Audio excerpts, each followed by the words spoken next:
Welcome back to your channel, guys. So today we're gonna discuss about top smartphone fails, starting from pretty bad but ending up in absolute disaster. So first up we have the Palm phone, which looks suspiciously like an iPhone 10 for babies.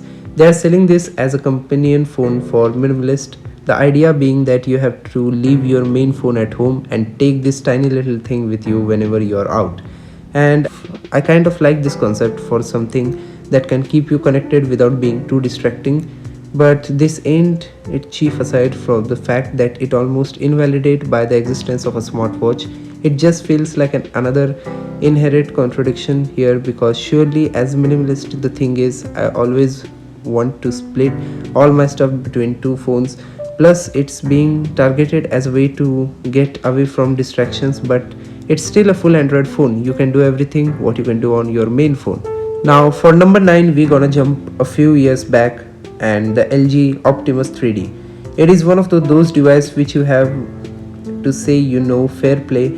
You have tried on very first glance. Apart from the fact that it was a thick boy phone, you might have not even noticed something was amiss about this 3D phone.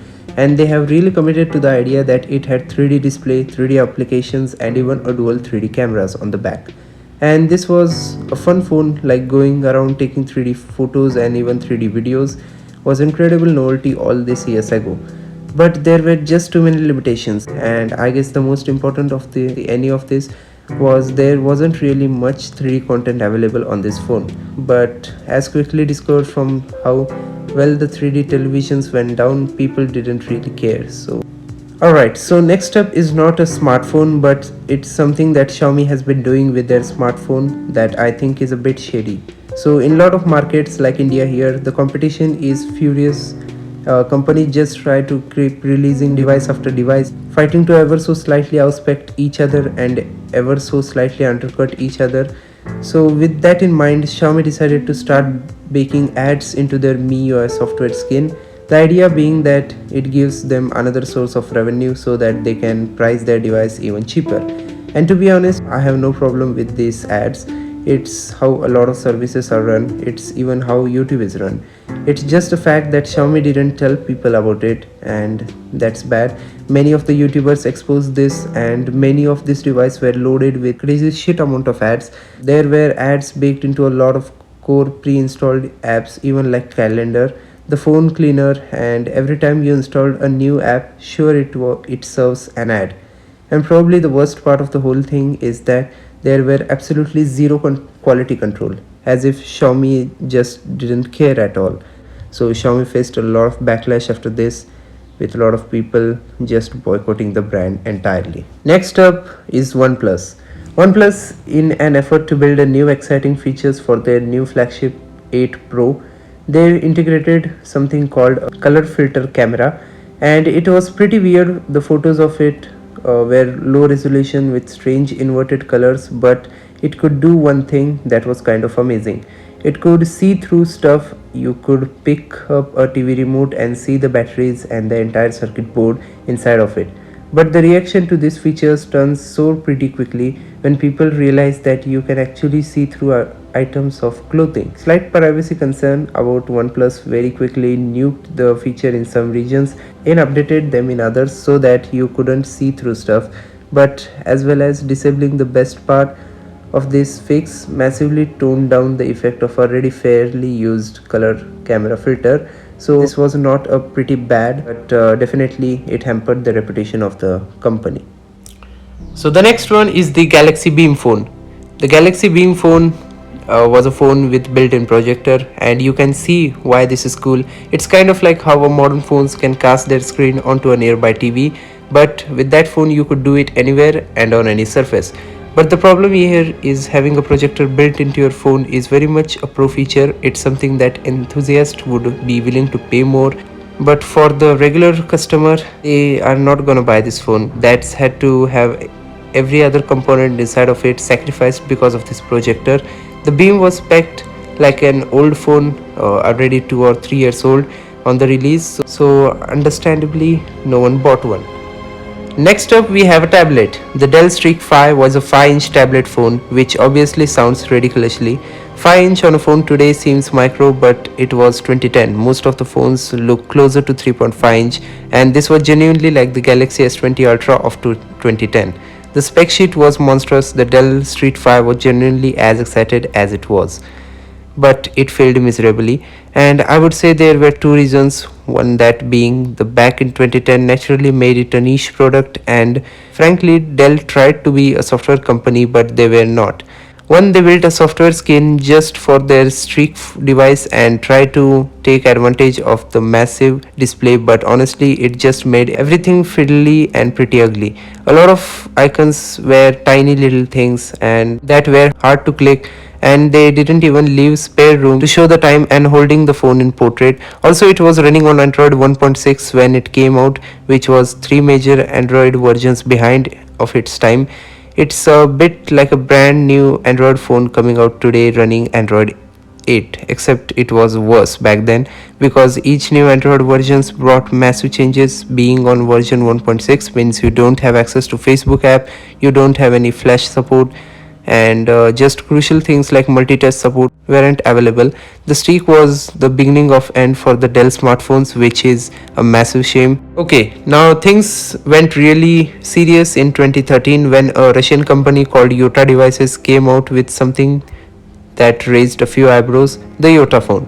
Traditional display on the front and paper-like ink display on the back. Now in theory this was a hit because all of a sudden all your reading tasks can be done on a display that is perfect for reading. It was a bit like Kindle's display if you have ever used one of those, and one of that barely uses any power. Though it was in order to fit these two displays, they were massively shrink the battery capacity to just 1800 milliamp hours, which counters the main purpose of the second screen, but company persisted.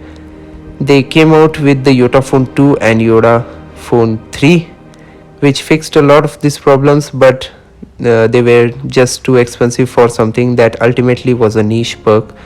But it gets so worse for this company because the Yotaphone company made an agreement with their supplier that they were going to order a large amount of units, which makes sense. If you assure your supplier that you are going to order a lot of phones, they would be willing to give you a better cost per unit.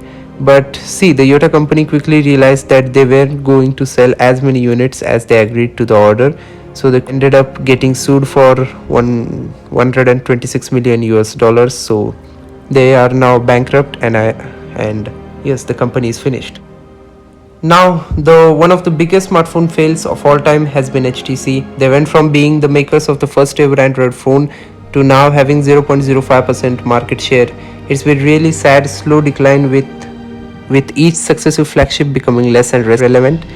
But what I'm talking about here is how HTC's attempt at the revival, because it got the stage where HTC was done, the curtains were closed, and finally made our peace with the fact that HTC was out of the smartphone market.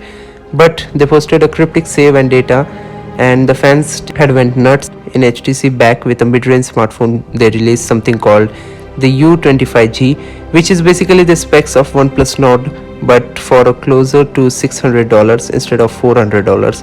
They have teased returns in other regions only to release a bunch of hyper underwhelming wildfire phones that look like something straight out of 2015. But just because how far they have fallen behind in terms of software and scale, the ability to place mass orders for components, I don't think they have got a chance of catching up, and I think they should just steer their focus to other markets.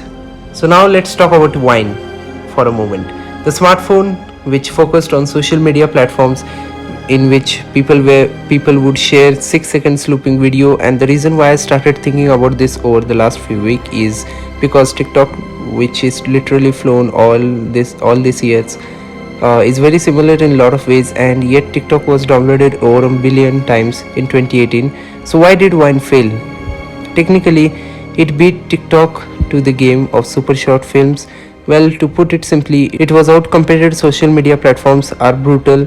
As soon as one platform does something that works for its users, you can guarantee that others are either thinking about copying it or actually copying it. So in that case, it was fact that Instagram, which used the photos only app, as the point started offering video that gave people flexibility to make longer content than just 6 seconds, and videos that could take advantage of Instagram filters. Plus Instagram had a bigger user base, so if I'm a creator and I can choose to post something on Vine or Instagram, I'm gonna pick Instagram. And on top of that, Snapchat came, in which their stories, which kind of took over the functionality of the Vine initially intended to have. This idea of broadcasting snippets of your life to your friends. The final nail in the coffin, though, was that there were no real way of Viners to make money. So naturally, those creators just moved to the other platforms where they could monetize. So this was a big failure for the Vine. And guys, if you are enjoying the video, please do consider subscribing and also like the video. Okay, so last up we have the Huawei. So Huawei was very powerful over a decade, a powerhouse company that crunched words out an unbelievable pace and genuinely created a smartphone that every year were bleeding edge. Huawei was growing so fast that it looked like Samsung was in trouble, and even though Huawei has always had a rock relationship with United States, their success was so meteoric that it looked like they were going to break into the markets too. Because in 2017, with the Huawei Mate 10 phones carried, finally agreed to start distributing them, but then something happened at the last moment. They pulled out anti-veteran. Even Best Buys of all phones suddenly announced that they wouldn't sell Huawei devices because apparently the US government told them as not to. And this was a bad decision, being excluded from quite possibly the most lucrative smartphone market in the world. But then the US government put Huawei onto their entity list, which means that now they couldn't sell in the US, but they couldn't do business with any of US companies. It means no Google. So as you know, Huawei phones now don't come with core Google services like Google Maps and Gmail, but it also means that the company that builds Huawei chipset, TSMC, can't do business with them. And that's actually a Taiwanese company, but just because some of their equipment is from US, it still counts. And let's be very real for a second, if Huawei can't source chips, it's got nothing. And from that point, it was just this rolling snowball that kept gathering momentum. The Wi-Fi Alliance, the SD card organization, they pulled out, and apparently 130 companies who applied for these licenses to work with Huawei, they were all denied, and countries left, right and center started blocking Huawei from having anything to do with their 5G infrastructures, because you might know this is actually one of Huawei's main business, building network equipments. But since the US ban, countries have literally been reaching out to their networks and ripping out Huawei components. And if nobody comes to their rescue, Huawei might have 1 or 2 years making more smartphones. The only potential silver lining is that they may start buying the chips from MediaTek or even potential Qualcomm now. Qualcomm is an US company, but they recently made a pledge to the US government saying, please let us work with Huawei, because if they do, they will bring more money into US economy. But yeah, the Huawei ban has been absolute tragedy in a lot of people's eye. This is a big fail for a company like Huawei, being so large and also beating Samsung at some point. So yes guys, this was it for today's video, top smartphone fails. So do let me know in comments if you like the video and if you want new parts of it. So yes, my name is Sanket, this is Creative Innovative, and I will see you guys in the next one.